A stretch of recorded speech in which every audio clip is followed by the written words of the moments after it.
all over again, and all the drama that comes with travel.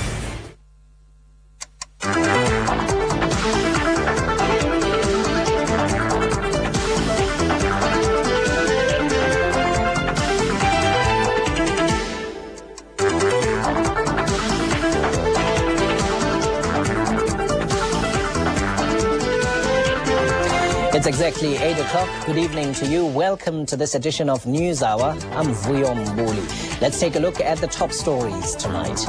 People flee Afghanistan as America's planned retaliation edges closer.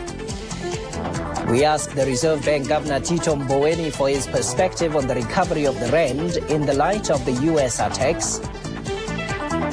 And Zimbabwe puts up a valiant fight to level the two-test cricket series against visiting South Africa. Our top story tonight, as the United States plans to avenge Tuesday's attacks on New York and the Pentagon, it has warned that it will wage war against nations shielding terrorists. Vice President Dick Cheney has also promised that prime suspect Osama bin Laden will be found, and nations sheltering him will face the full wrath of the United States. Cheney have identified Afghanistan as a likely target. Osama bin Laden has meanwhile denied any involvement in the attacks. With expectations rising that the first target will be Afghanistan, where bin Laden lives in exile, Pakistan says it will send a delegation to Kabul to knock some sense into the ruling Taliban militia. Meanwhile, frightened Afghans continue to flee the country. They've poured across the border into Pakistan in the past few days, swelling refugee camps. In Islamabad, the description of Pakistan's offer to help the US punish those behind last Tuesday's terror attacks was noticeably more restrained than in Washington. Whether this was because Pakistan's government is reluctant to offer blanket assistance or reluctant to tell its own people, it did reflect military ruler General Parvez Musharraf's awkward position. Musharraf knows that many of Pakistan's millions of people do not want to help the United States. The hardline Islamic parties that openly back the Taliban warn of the internal unrest that helping a US attack on Afghanistan could trigger. But skepticism is not confined just to hardline Islamic groups. Many trace the roots of Pakistan's current problems, drugs, sectarian killings, a country awash in guns and more, to its role as the base for the US-directed decade-long war against the Soviet occupation of Afghanistan. Once Soviet forces withdrew in 1989, followed quickly by the collapse of the Soviet Union, Washington lost interest in Afghanistan, leaving behind a shattered country in chaos on the border of Pakistan. Musharraf also cannot ignore the direct threat from the Taliban, which has threatened to attack any neighbor helping in an assault on Afghanistan.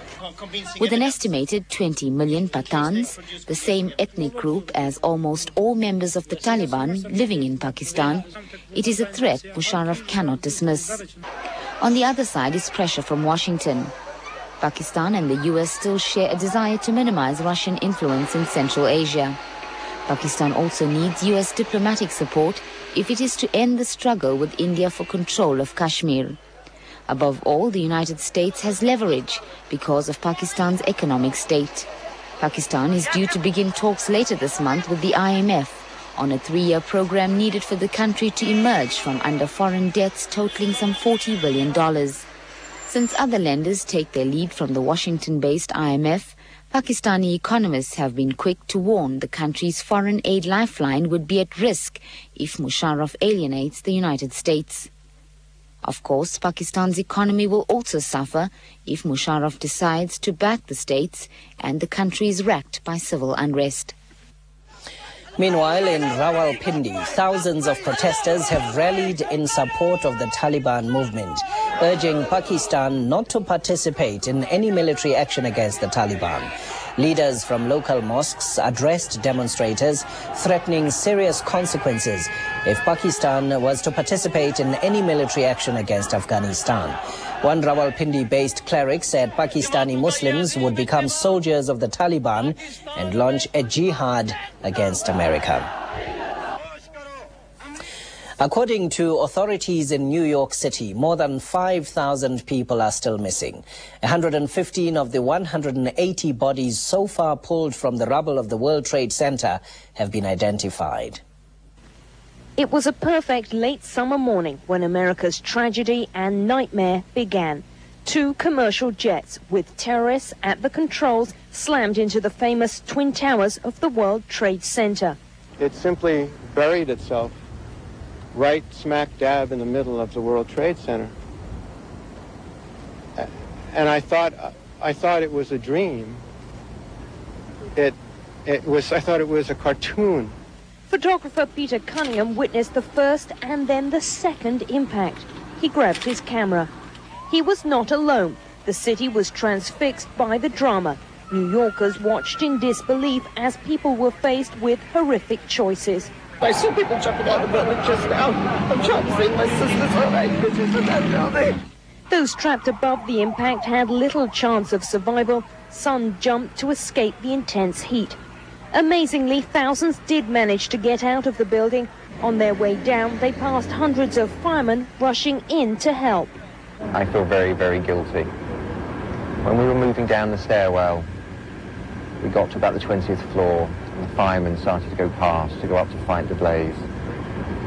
These men were amazingly heroic. They were struggling up the stairway with heavy equipment. The stairwells were so hot by this stage. It was just so hot. And they were carrying, cutting equipment, axes, the big hoses, that they need. But emergency services had tragically miscalculated the strength of the buildings. The intense heat from the fire literally melted the tower's supports. Under an hour after the impact, first one, then the other tower came crashing to the ground, blanketing the city in rubble and dust. It sounded like gunfire, bang, bang, bang, bang, bang, and then all of a sudden 3 big explosions, and we started running. Just started running. The way it looked like a wave of black smoke just came, and we were running and running, and we couldn't get away. It just pushed us down. The pressure just pushed us down on the floor. In the first initial hours, a handful of people were pulled alive from the rubble. In the days following, a desperate search has not produced any survivors, only victims, leaving their relatives to conduct their own desperate search for any information. This is my fiance. I planned my whole future out with this person. If I don't find him, I have to start all over again. It's taken me my entire life to find him, and I don't know what I will do without him. Please help me find him. Those sentiments are repeated again and again. Relatives hope and pray for miracles, but the sad reality is that thousands of people lost their lives. Oh, say does that star-spangled banner yet wave? In this heartbroken city, relatives of the victims and even those who did not personally know them are in mourning. American flags decorate the city. People are even wearing them as a symbol that they will not be defeated by the most horrific event in this country's history. Catherine Drew for SABC News, New York. Let's do it. Now, at least 8 South Africans are still missing in the wake of Tuesday's terror attacks in America. It's believed most of them were inside the World Trade Center at the time of the attacks. Candlelight of hope. Hope that Pam Hines' son, Craig Gibson, is still alive. Craig was on the 95th floor of the first tower which was hit. Since the disaster, his family say a little prayer every time they walk past their candle of hope. Like millions of people around the world, Hind is devastated. I went upstairs actually, and I put the TV on upstairs and I watched it upstairs, and I saw the building crumbling, and the absolute horror of it sort of hit me, and I just knew inside of me that my son was in there, and he could never, if he was, lived through all of that, that would hit me at that time. Well, as time went on, I got a bit more hopeful, and I thought, well, I'm not going to act as if he's dead. I hope if he isn't alive, I hope something hit him so hard on the head that it knocked him out and he never ever had to suffer. That's my biggest prayer and hope. Another South African, Nicholas Rowe, worked in the World Trade Center. He was a computer programmer. His family believes he's dead. We're not going to be having a funeral because there is no body. We probably won't have a memorial service. My mom feels she can't stand up to. Security has been jacked up at all major airports around the world, including those here in South Africa. There were many Americans abroad at the time of the attack. This couple here were on a hunting trip in South Africa and Botswana. They are returning home with one question on their minds. Just how safe is America? I don't know if living and traveling in the United States will ever be the same again. I mean, it's a lot of people are very uneasy, and security is definitely going to be a lot tighter. So it'll be different living in the United States after a tragedy like this. Pam Hind leaves for America tonight in the hope of finding her son. During her 10-day stay in America, Pam Hind will be hoping for a miracle that her son could still be found alive. Donald Chauke, SABC, Benoni. As the search for over 5,000 people still missing in New York City continues, local search and rescue teams are on standby should they be needed. First it was Turkey, then Mozambique and India. Is the US next? No, I think the states have got capabilities far greater than we have. In every single disaster that we've been, they've been there with far greater capability and logistics than we have. Most countries wouldn't be able to handle a disaster on their own, so they would have to call for international help. So from an African point of view, we would be the closest team to be able to go. Within minutes of the first tower being hit, Rescue South Africa was mobilized. We're organized enough to have a go team ready in 2 hours and our main team to go between 6 and 8 hours. About 100 volunteers are on standby, ready to go and help. Everything from fire and rescue personnel, engineers and paramedics, to logistic and team officers. The concern is that American embassies and landmarks in Africa, including South Africa, could be next. In terms of the African continent, because they would be so busy doing what they're doing at the States, they would be hampered and they delayed, and they wouldn't have the resources to all of a sudden put a plane in the air because everything's been grounded. We could do that from here. A recent procedural emergency evacuation in Sandton took on a much deeper meaning this weekend. After what happened this week, no one's taking chances. Fire and medical is a brotherhood. We go there with only one aim, and that's to save lives. We try and make it as safe as possible, but we know we're putting ourselves in the firing line. As regards the people that were in that building, we know them personally.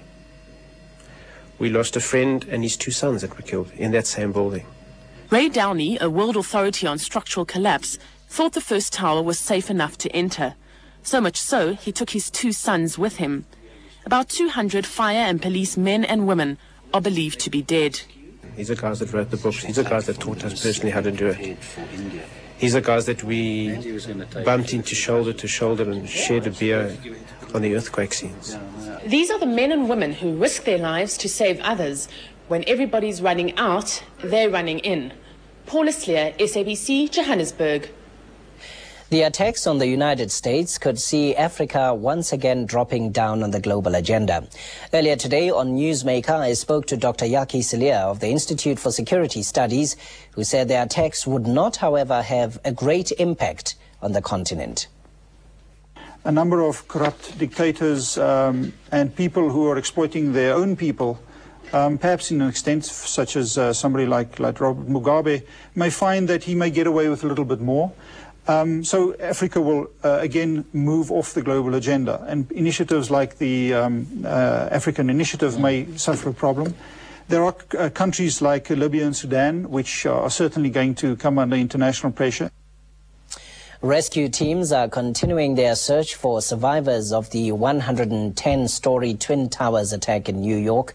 Only 5 people have been found alive and over 5,000 are missing on the 6th day of digging through the rubble where the towers of the World Trade Center once stood. Now in Washington, dramatic new video footage of the attack on the Pentagon has just been released. The mountain of rubble has become known as the Pile. And still, rescue crews are working relentlessly. About 20 of the 450,000 tons of debris have been removed.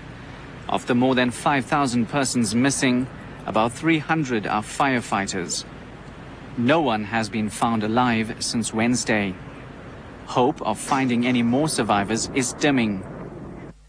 They've vowed to keep up the feverish search for survivors. But officials are beginning to talk about the possibility of shifting the focus to recovering bodies. New York Mayor Rudolph Giuliani said 5,097 people are still missing. Of the 180 bodies recovered, 115 have been identified. Some of the identities were established by examining partial remains. New York, nevertheless, continues to ready itself for tomorrow's resumption of normal business. Efforts have been focused on Wall Street, where stock trading is set to resume after its longest closure since the start of World War I.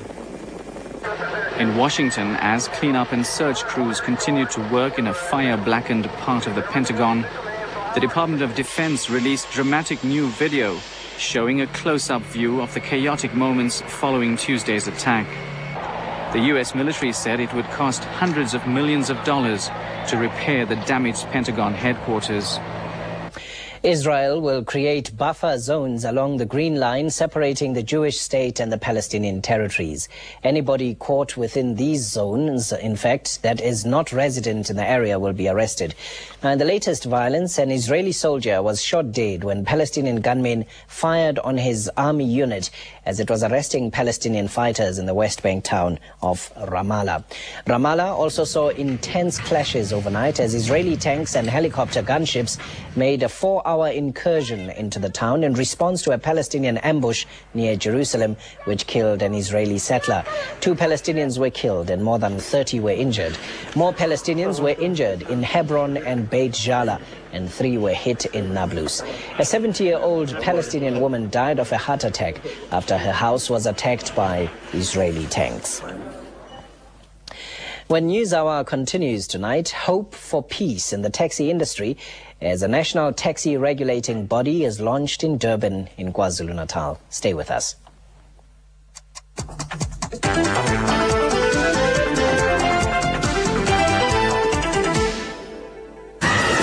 It's about the cops on the job. We got him. It's going downhill, Mike. It's about the beat on the street. I wake up in the morning, my wife's yelling at me, the phone's ringing off the hook. I decided I needed some quiet time. Right here, before you take painkillers, you're actually supposed to have this thing called pain. I have pain. Where? There's the one in my ass, that would be you, and there's the one in my shoulder, which happens to be killing me right now. I am shooting. The next person takes food off my desk. Starts Wednesday the 26th. I'm your Venus, I'm your fire, your desire. Introducing Venus from Gillette, the first razor designed to make you feel like a goddess. Protective cushions surround 3 blades for the closest shave ever in just 1 stroke. So close your skin stays smoother, longer. And that's something all goddesses are entitled to. Now individually sealed blades are easy to store, easy to change. Venus, reveal the goddess in you.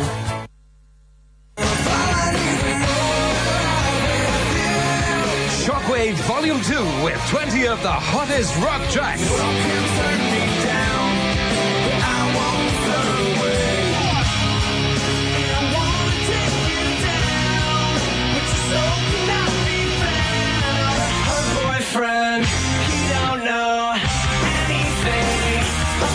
Shockwave Volume 2 available at all music outlets. Play it loud.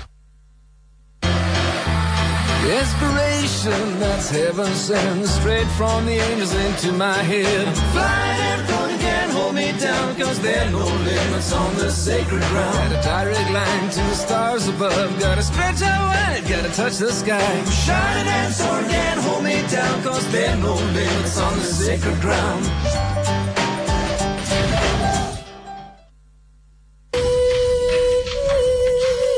It's a Lotto rollover week. The jackpot has grown to an estimated 10 million rand. Buy your Lotto ticket today, and 10 million could set your dreams free.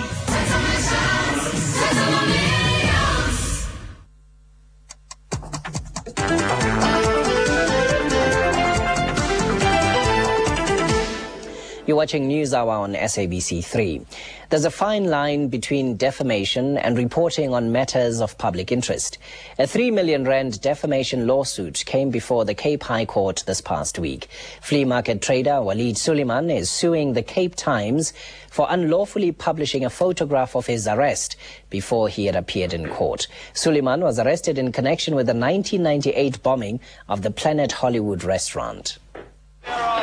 One of the worst and widely publicized bomb attacks to hit Cape Town. A person died and scores were injured when a pipe bomb detonated inside the Planet Hollywood restaurant on August the 25th, 1998.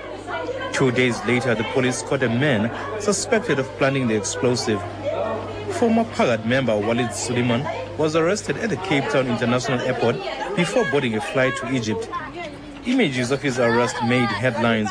In a defamation lawsuit against the media group Independent Newspapers, Suleiman broke down in the witness stand as he told of the effects of the Cape Times picture and article had on his life. He said people that he knows see him as a bomber, a stigma, he says, that will not go away.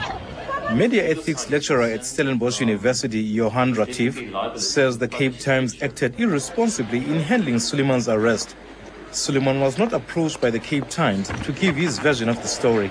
We have to verify our facts, and we have to give whoever we talk about or publish about a chance to respond. And as far as I know, this didn't happen in this specific case. So yes, the media, from time to time, are guilty of, I would say, irresponsible journalism. Suleiman's arrest came at a time when no clues were forthcoming as to who the bomber was, and this was the question most Cape Townians were asking. There are indeed cases where the media transgress as far as ethical matters are concerned. I can think, for example, of the Leon van Dierop case, where he was, his picture was on the front page of a couple of newspapers in connection with child pornography, and eventually it was found that the man was not guilty. As far as the ethical side is concerned, the media has got to make sure that it represents maximum truth and minimum harm. That is one of the basic ethical guidelines for the media. And as far as this specific case is concerned with the Cape Times as well, I would suggest that quite the opposite happened. The case resumes in the Cape High Court on Thursday. Vusilam Doda, SABC, Cape Town. A national taxi body aimed at regulating and bringing peace to the volatile industry has been launched in Durban at the end of the 3-day National Taxi Conference that was held there. The Transport Minister, Dula Omar, says the South African National Taxi Council is in the unique position to change the poor image of the taxi industry. The bus taxi industry in South Africa emerged in the 80s as a quick answer to the transport needs of urban blacks. Its development was haphazard.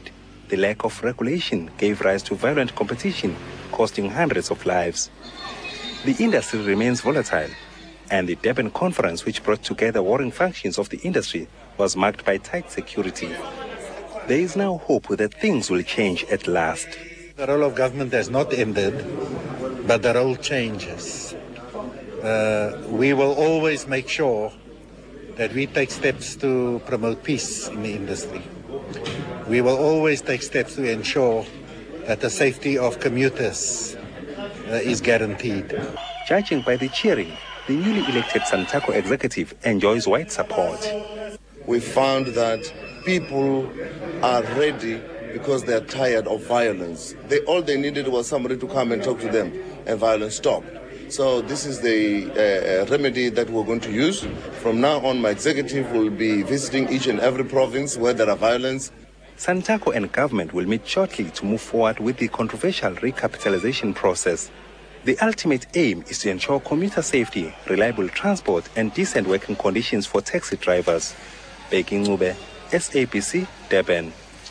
To Mpumalanga now, where a couple has been killed on their farm near White River. At about 7 last night, businessman Fanny Stoltz and his wife Thelma arrived at their small holding after attending a church function. It's believed they were fired at from inside their home. Stoltz was shot in his chest and his wife in the back. The culprits fled with Stoltz's blue Opel Astra. Several household items were stolen. The couple's bodies were discovered by their daughter, who arrived home later in the evening. The continuing violence in the Samora Machel area in Philippi near Cape Town has claimed another victim. The latest victim, UDM member Mziwom Tututuka, was shot and killed outside his house at the Samora Machel informal settlement last night. Tutuka's killing comes in the wake of an attack on ANC councillor Wandile Nkwele a few weeks ago. Although Nkwele has publicly denied that the assault on him was politically motivated, the UDM maintains that the violence raking the area is of a political nature. A car belonging to the mayor of Engcobo in the Eastern Cape was set alight early this morning. A bomb was also attached to it but failed to explode. Mteteli Qundu says despite differences in the local government administration, he didn't expect it to rise to the level of criminality. The mayor was woken up by the sound of an alarm. When he went out to investigate, he discovered that his 2-week-old car was in flames. Neighbors helped him to put the fire out. We tried to put off the fire by using water from the geyser and soil because water was scarce. Once the flames were doused, they were shocked to find an explosive device tied to the rear wheel. Police explosive experts were called in. The device was identified as an F1 hand grenade of Russian origin. It was detonated in an open field. In February this year, 2 people died in the town after an M26 hand grenade that had been picked up exploded. Kyle Dukobo, SABC, Engcobo. The South African Communist Party has called for the strengthening of the tripartite alliance. This emerged at a 3-day meeting of the party's Central Committee in Johannesburg. The recent 2-day anti-privatization strike led by COSATU has seen the heightening of tensions within the ANC, SACP, COSATU alliance. A war of words erupted with government accusing COSATU and the SACP leadership of misleading the public. But the SACP says that the issue of privatization must be thoroughly debated within the alliance. We believe that as the SACP we have a duty and responsibility, whilst allowing debate, which definitely we cannot suppress, and also having legitimate differences, but we have a duty and responsibility to ensure and to make our own contribution in ensuring that this alliance remains strong. The public spat between some government ministers and SACP COSATU leadership was also discussed. We had a very thorough and honest and forthright discussion in the Central Committee and agreed that that certain kinds of statements from all sides were unfortunate and were not to be repeated. The party says it is satisfied that demands made during its Red October campaign have borne fruit. The campaign is aimed at forcing financial institutions to be more accessible to the poor. Mandla Sidhu, SABC, Johannesburg. Now, when News Hour continues, we talk to the Reserve Bank Governor Tito Mboweni about the Rand's response to the terror attacks in the United States. This is News Hour on SABC 3. Stay with us.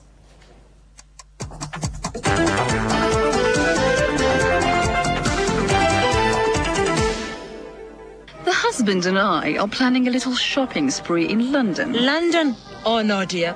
If you want to shop till you drop, it has to be New York. A girl's in heaven in New York. Perhaps, but in London you can have tea with the Queen. Although Central Park in spring is to die for. You know, I disagree. I prefer shopping in Paris. Paris? What kind of millionaire are you gonna make? Get your lotto ticket. It's your license to dream. Daar's 'n nuwe Leon-hit. The Bokke are back, 'cause you're my mate. The Bokke will stand by you. When in the face of the haka and the wallaby too. You're my mate. The Bokke will stand by you. En o Harry Botjoen, man net jou moes plan. Net jammer, dis net Harry wat sy plan verstaan. When in the face of the haka and the wallaby. My mates, die Bokke, die beste rugby serie ooit. Because you're my mate.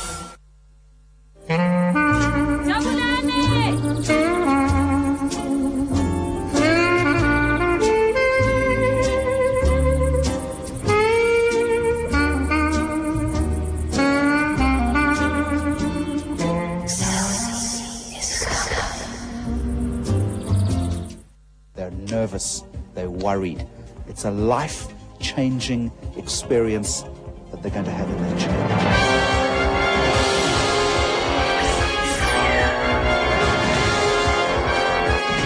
Recall, He Wants to Be a Millionaire, the only white knuckle ride in television. And let me tell you something that is true. I've seen them holding the side of that chair, and those knuckles are white.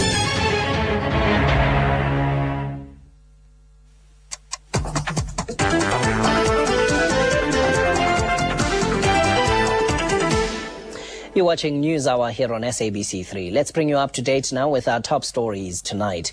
As the United States plans to avenge the attacks on New York and the Pentagon in Washington, it has warned that it'll wage war against nations that shield terrorists.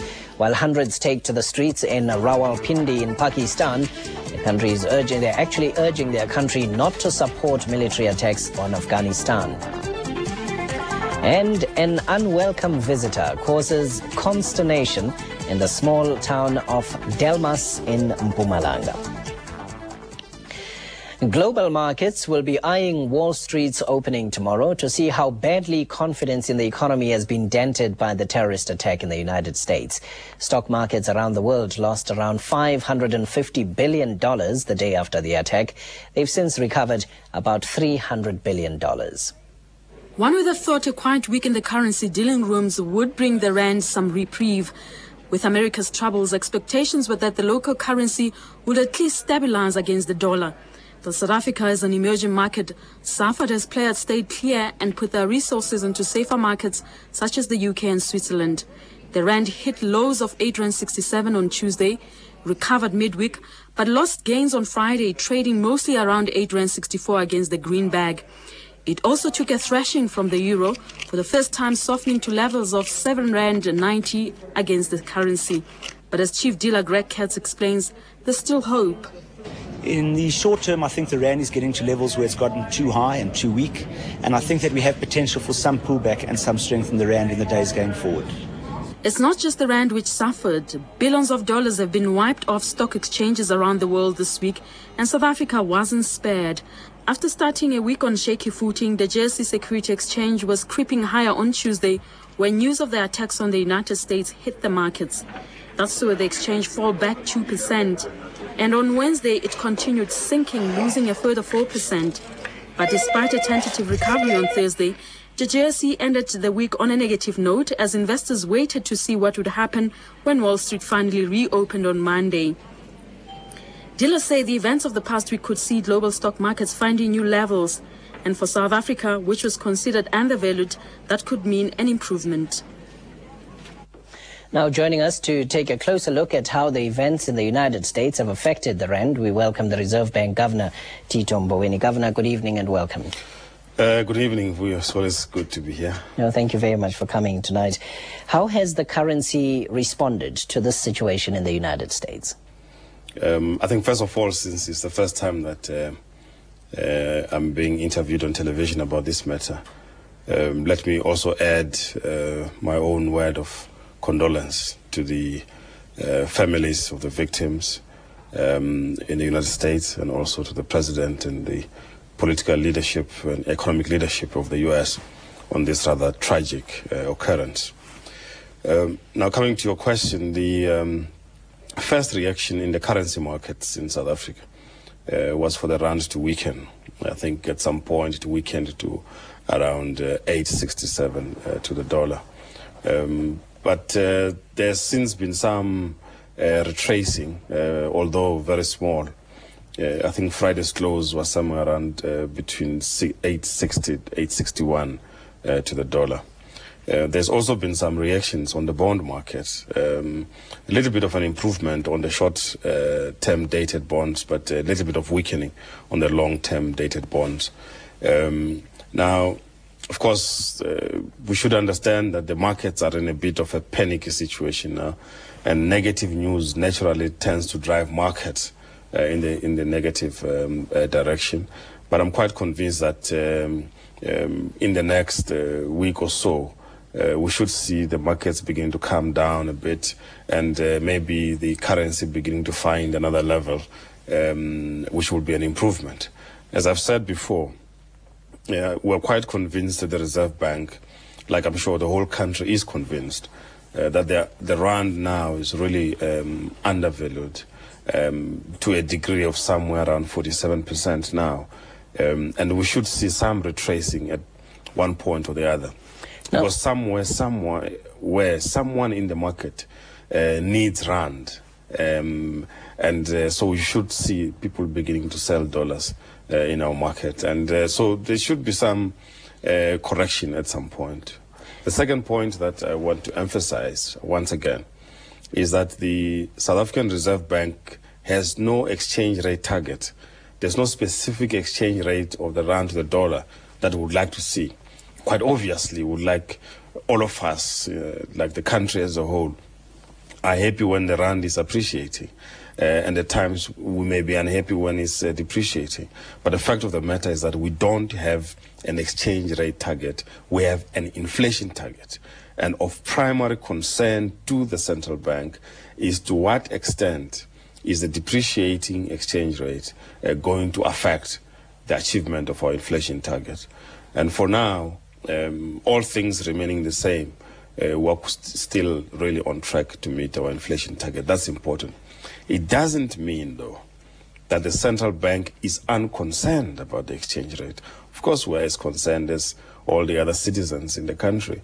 When I go shopping, people ask me about the performance of the rand. It shows that people are concerned. Are we likely to change the approach? I keep on saying to our people that please concern yourself more about what it costs you to fill a basket with commodities at the shop, and less about how many pints of beer you can buy in London with your rand. Leave the concern about inflation really to the central bank. What do you expect will happen tomorrow when the markets globally swing into action? The situation is quite uncertain, and nobody can predict with any certainty what will happen. But quite clearly, many market participants in New York are very keen to go back to work. There's going to be some little disruption here and there. Some of the firms which are active in the market in New York were working from the World Trade Center. Others were nearby. So there's still a little bit of uncertainty, but it is a correct decision that they've taken to open the markets so that we can see how the market participants are going to behave themselves, are going to participate in the market.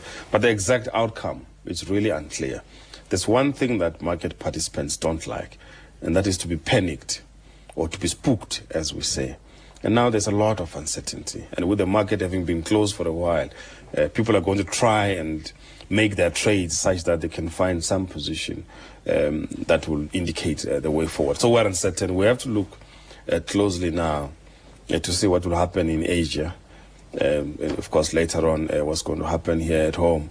And as the day goes by, in the afternoon, what happens in the U.S. People are expecting that in the United States, the Federal Reserve will cut interest rates with a view to ensuring that the economy there does not plunge into a recession. Would that be a good move, and how will that affect us? Well, I've just come back from a conference at Jackson Hole in Wyoming, in which a number of key economists from the U.S., including Chairman Greenspan and some of his colleagues, other colleagues from other central banks around the world, we participated in a discussion about the outlook for the American economy. And although the last quarter GDP figures indicated that the U.S. economy only grew by 0.2%, our colleagues, they are quite confident that they'll be in a position to see the economy improving. Productivity growth is still there, they argue.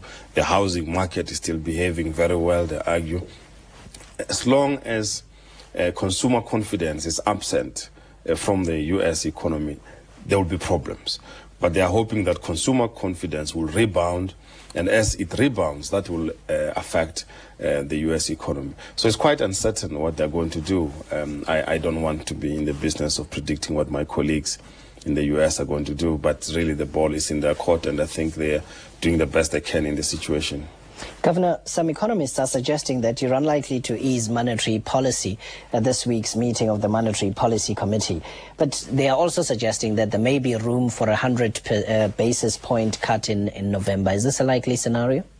If I were you, I wouldn't worry too much about some of these market commentators because you'll find that some of them have taken particular positions in the market. And they're punting their position so that they can make good their positions in the market. I personally also don't know what the actual outcome of the meeting of the Monetary Policy Committee is. Over the period as I've been preparing for the meeting, I've been turning a number of things in my own head, trying to work out what is it that we could do in the kind of situation. We're caught up in a very difficult situation, to be honest. The likelihood of oil prices going up is there, depending on how the events unfold in the next coming weeks and months.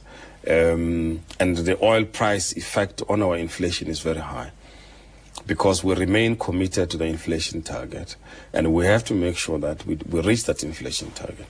But of course, if the situation changes, we'll obviously change our minds. So I've been thinking a lot about this myself and in preparation for the meeting. And when I leave these studios now, I'm going back into my study to continue to prepare for the Monetary Policy Committee meeting next week. Well, Governor, thank you very much for coming in to talk to us here on NewsHour tonight. Thank you very much. It's always a pleasure being here. Governor Tito Mboweni, Governor of the South African Reserve Bank. 14 job creation and industrial projects have been put in place to offset South Africa's arms procurement package, meeting 77% of the exchange requirements. Now, one of the projects has been launched in Gugulethu near Cape Town and will benefit the physically disabled. The purchase of new aircraft for the Air Force is generating a green spin-off for the disabled people of Gugulethu. It's creating jobs and income in an area where it's most needed. It's wonderful, and disabled people in a very deprived community. That's a marvellous achievement for the Defence Offset Package. The small workshop is producing echo plugs, which will help South Africa rid itself of alien trees. The plugs are inserted into the bark of trees at the base. They release a herbicide and poison the root system. It's as safe as household salt and effective. The product was developed in Sweden. Now South Africa is exporting them to 3 Scandinavian countries. It's a Swedish invention that is now manufactured and used in South Africa. Manufactured with such a high quality, so it's also going on export.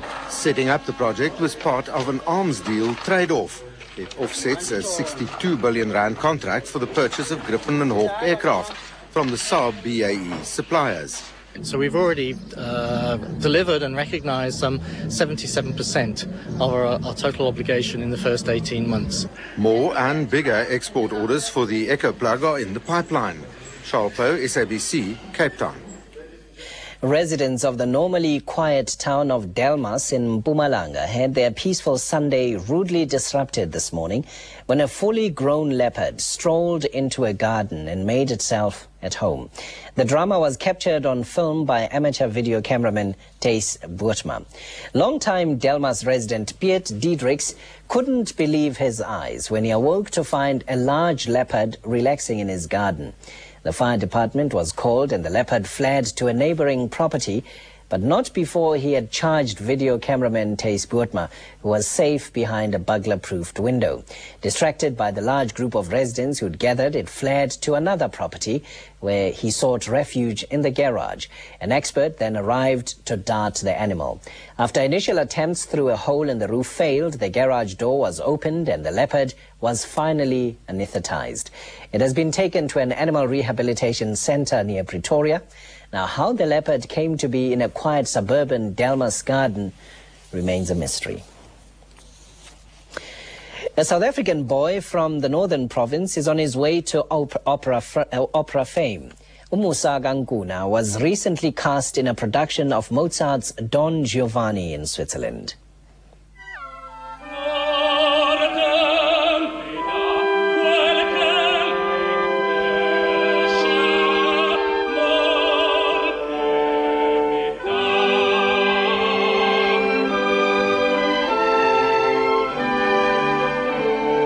He He comes from Guiani in the northern province.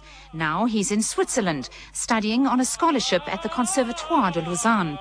He arrived in Switzerland 2 years ago. It was his first time overseas. But since then, he's adapted well to life in Europe. In my culture, when you greet somebody to show respect, you actually sit down. You have to be lower than the person. But here you have to stand up. And these are some of the things I had to learn when I arrived here. But there are some things back home that he misses. I miss pap. I miss millimil and boerewors. More than 200 opera singers auditioned for Don Giovanni. The fact that Musunkuna was accepted is testimony to his talent. Mukuna hopes that he'll find a niche in the opera world back home here in South Africa once he completes his training in Switzerland. A determined pupil in the northern province has decided to rewrite her matric and improve her symbols rather than sit at home. Katucharane Masatoni is a grade 12 learner at Mushayatoni High School. Despite only enrolling for maths and science for the first time in grade 11 in 1999, she obtained a university exemption pass. She could have opted for any career, but poverty and a lack of financial support left her with no other but to repeat grade 12 and improve her symbols. She is hoping that a kind benefactor will enable her to fulfill her life's ambition, to become a medical practitioner. I've changed my subject to maths and science at grade 11 because I've realized that there are so few women who have such degree. She is now able to help fellow learners with their maths problems. We decided to readmit Katu because it has always been Katu's dream to become a medical doctor. After school, she has to help her mom by cleaning the room. Together with friends, she rushes to the nearest tap for water. If the tap is dry, the only other source is the communal borehole some kilometers away. Then she has to make the fire to prepare whatever meals are available and share them with a mentally unstable mother. For her studies and homework, she spreads a blanket on the hard-cold cement floor. But despite all these odds, Katu has vowed to better her symbols this year. Mberezebu, SABC, Chabarobezi, Toyamdo. The South African cricket team is on tour in Zimbabwe. Now, when News Hour continues, we tell you how day 3 of the second cricket test between South Africa and Zimbabwe went today. Stay with us. This is News Hour on SABC 3.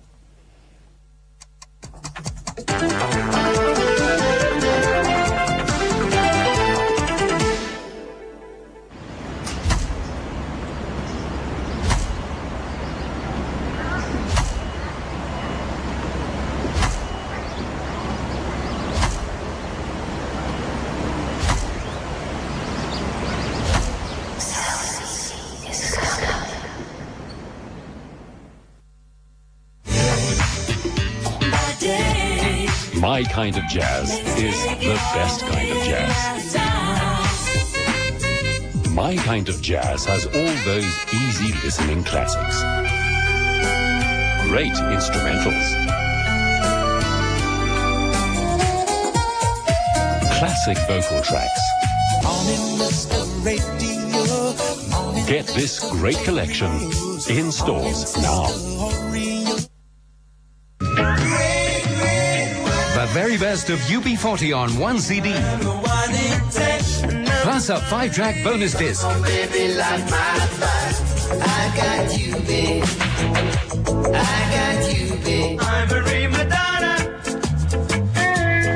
Shining in the dark. Oh, Kingston town. The very best of UB40 with a 5-track bonus CD. Available at all music outlets.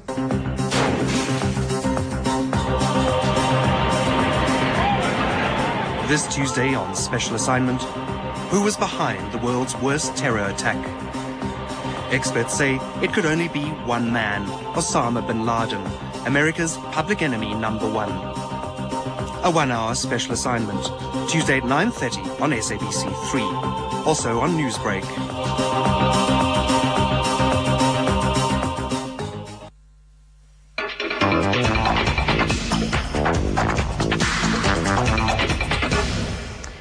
Top story in the sports news. The second test match between South Africa and Zimbabwe in Bulawayo seems destined for a draw.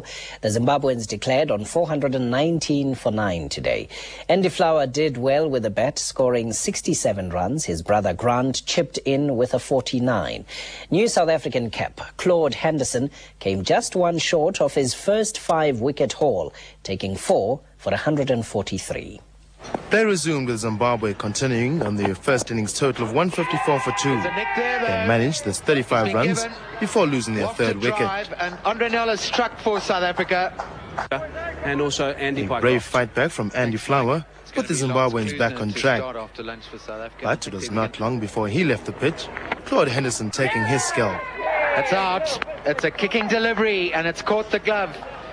Claude Henderson, who struggled against Andy Flower for the first test match, and here again has got his man.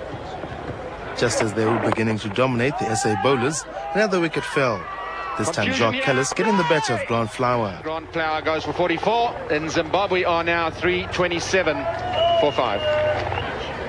Heath Streak and Guy Whittle were in good nick, displaying some devastating shots. But it was not long before Streak fell to Henderson on 31. Track, and he's hit it high in there. Lance Klusener is getting underneath. It'll be a good catch if he takes it. He made good ground to his left. Everyone's mind. Henderson took his 4th wicket when he had Guy Whittle caught with some help from Sean Pollock. Improvisation has not worked here for Guy Whittle, and Claude Henderson has picked up his 4th. Soon after that, the Zimbabweans declared. Their innings closed on 419 for 9. Herschel Gibbs and Gary Kirsten took to the middle. A little bit of a bobble past the fielder, and it's going to go all the way for 4. Kirsten and Gibbs have been in good form of late. Lovely shot. And this was evident with their shot selection and the execution. To cover region. He's not running far, and that's why. That will end the 2 continue the batting tomorrow, having scored 26 runs for the loss of no wicket. Tabi Susitole, SABC. Motor racing news now. And Colombian rookie Juan Pablo Montoya spoiled Ferrari's day at their home circuit at Monza in Italy this afternoon. He won his first Formula One Grand Prix race. The Williams BMW driver finished ahead of Ferrari's Rubens Barrichello. Montoya's teammate Ralf Schumacher finished 3rd, followed by world champion 4 times Michael Schumacher in the other Ferrari. The Williams BMW of Montoya was under pressure from Barrichello and Schumacher, but held his own for the first part of the race. But Barrichello was clearly in the fastest car, and 15 minutes into the race, the Ferrari driver passed the Colombian as they left the second chicane. With the Drivers' and Constructors' Championship already decided, all the Williams team had to do was to consolidate their second place. But both David Coulthard and Mika Hakkinen retired by the 21st lap. Ferrari's questionable race strategy eventually cost them the race. Both Barrichello and Schumacher had to visit the pits twice, while their Williams counterparts only paid 1 visit. Although not the fastest around the circuit, Montoya crossed the finishing line ahead of Barrichello, followed by the Schumacher brothers.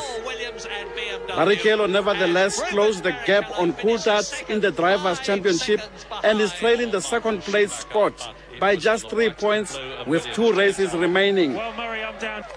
The post-race celebrations were also somewhat subdued in memory of those who had lost their lives in the terrorist attack on the World Trade Center in New York and the Pentagon in Washington. Maseru Kwaho, SABC. The soccer news now, and Moroka Swallows have suffered their first defeat in 6 Premier Soccer League matches, going down 2-0 to Jomo Cosmos at the Rand Stadium this afternoon.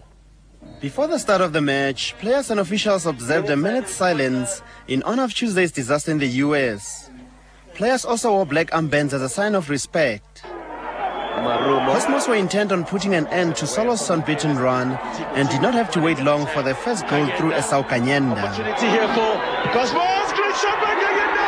It's in the back of the net. Cosmos take the lead in the 9th minute of the game. Solos almost equalized 8 minutes later, but Mulifin Nzoleng's shot did not trouble Cosmos keeper Marumo Ditebe. The second half saw Junaid Hartley substitute Mark Batchelor. Hartley hasn't played in over a year after delays in getting clearance from Orlando Pirates. You see a very talented player. Later in the match, with the Cosmos defense in disarray, Solos had a chance to level matters, but their forwards could not find the net. Their coach, Victor Bondarenko, then demonstrated how it should be done. And then a goal by Thabang Molefe 4 minutes before the final whistle brought to an end Solos' 6-match unbeaten run. Despite the loss, the Bats remain at the top of the league table with 13 points, while Cosmos is now joint second place with Santos, just 1 point behind the log leaders. Mahlomola Morake, SABC. Let's take a look now at some of the other soccer results from the matches that took place today. Sundowns and Wits played to a 1-1 draw at the Loftus Minolta Stadium in Pretoria. The same scoreline was the final result in the match between Classic and SuperSport United at the Caledonian Stadium in Pretoria. Meanwhile, Kaizer Chiefs were held to a 2-2 draw by Black Leopards at the Ellis Park Stadium last night. Leopards scored all 4 goals, 2 in each half. The biggest winners this weekend were Santos, who walloped Manning Rangers by 5 goals to 2 at the Chatsworth Stadium in Durban. That match was also played last night. The 2001 Ryder Cup, scheduled for the Belfry in central England later this month, has been postponed for a year as a result of the U.S. terror attacks, organisers say. Now, the PGA of America has informed their European Ryder Cup board that it will be impossible for the U.S. team and officials to attend and participate. The 34th Ryder Cup will now be played at the Belfry in September of 2002, featuring the same players and the same captains. The Confederation of Southern African Football Association finals between holders Zimbabwe and Angola failed to produce a goal in the first leg held at the Chitadela Stadium in Luanda in Angola. Zimbabwe were content to defend, believing a draw would set them up for a second leg victory at the end of this month. This will take place in Harare. The Springbok coach, Harry Viljoen, has brought together a group of promising young players that could be the future of South African rugby. The 28 players gathered in Cape Town for an introductory session. The aim of the program is to fast-track the development of quality black talent. This is part of Viljoen's commitment to transformation towards the 2003 World Cup. The group includes 17 black players who will be given every opportunity to gain national recognition. We've got fitness coaches who look after them, we've got life skills people that will look after them, and then at least they can say they've been given a fair chance, and if we look after them now till next year, maybe they can make a Super 12 squad, and then we'll see how good they are when they play against that caliber of player. The group includes promising youngsters such as Borders Ian Fihali, Gavin Passons and Bakkies Botha of the Blue Bulls, Kobani Gobo of the Lions, and Wiley Human, who was Free State's hero in yesterday's win against the Natal Sharks. It's a dream to be part of it. I mean, if it's such a dream, why are you playing? I mean, every guy wants to play for his country. I mean, the mission is actually for 2003, so they're sort of starting it today. And they'll be introducing us to the stuff that you're going to be doing with us and every time we come together and stuff. So I'm looking forward to it. At least you know you're doing the right work and not wasting time on doing the wrong stuff. The squad will meet once a month from next year, while the national coaches will monitor the players on a weekly basis. James Scholes, SABC, Cape Town. And that was News Hour for tonight. We thank you very much for watching. Enjoy the rest of your evening. Good night.